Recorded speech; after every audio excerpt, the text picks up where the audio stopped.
Hey, brother, what's your name? I'm Tom Perrell. Tom, awesome. I agree with a lot of your observations and insight, but I'm in marked disagreement with your view of the pro-life movement, which you characterize as a conservative movement, practically entirely. I'm president of Democrats for Life of Colorado. Oh, awesome.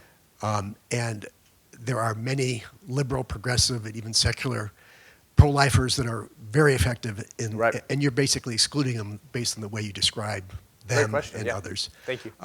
People like Amy Murphy, Humanize International, Herb Garrity, Teresa Bukavanak, Kristen Turner, Kristen Day from my organization, and others are very strong voices and unequivocal voices for the preborn. And you seem to dismiss us all. Us all. Yeah, good question, good observation. Thank you for the question. Yeah, no, I certainly didn't insinuate that the pro-life movement is exclusively a conservative movement. It is majorly a conservative movement, but of course it's never been exclusively a conservative movement.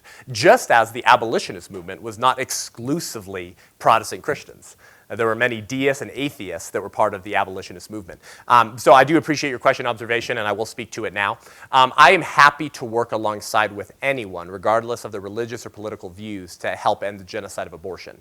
But I do have this bone to pick, and I will be honest, with the registered Democrat pro-life activists or the secular progressives who are, like Teresa Bukavanak, by the way, who I know, who's pro-transgender rights, whatever that means. I don't know what that phrase means. Pro-gay marriage, and then I think she said she's a vegan atheist. Yeah, that's fine. You can be a vegan, whatever. But she's a pro-life activist. And I will say this, she's bolder than most pro-life activists I know. Hands down. And I want to work with anyone who wants to end abortion. But you cannot end abortion by supporting and voting for the very politicians that keep it enshrined. And so I think it's helpful to have Democrats who say, my party is out of control, and I think we need those voices. But I will say this as I wrap up my thought, and I'm happy to talk to you more one-on-one if you'd like to have that conversation. I don't think that the Democrats in the pro-life movement would argue that they would have remained registered Democrats for Stephen Douglas in 1860 and tried to reform that Democrat Party. I think regardless of Republican or Democrat, I think today we would agree with this statement. The correct, righteous, and moral political position to take in 1850s, 55, 56, 57, 58, 59, 1860, Lincoln gets elected, is to cast that Democrat Party out into utter darkness where there is weeping and gnashing of teeth, and to register as a Republican. Because the Republican Party was the only political party that provided a reasonable and viable opportunity to end the injustice of slavery.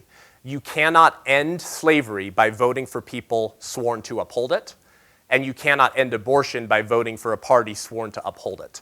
All you have to do is go to the Democrat Party's website. Right there, I know you've seen it, I know we've all seen it.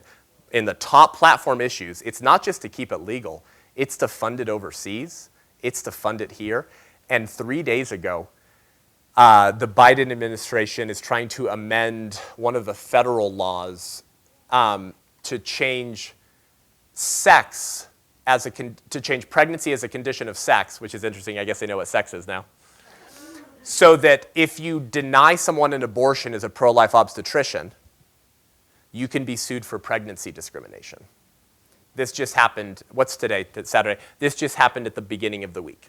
And this is what they tried through the Equality Act as well, to revise the Civil Rights Code of the 60s, to change protections for sex to include protections for pregnancy. And so what they're trying to do right now, this week, as I speak, is to make it such that if pro-life obstetricians say, I don't want to kill the baby because I'm pro-life, find someone else that will do it, that they can be sued for discrimination. These are the priorities of the Democrat Party.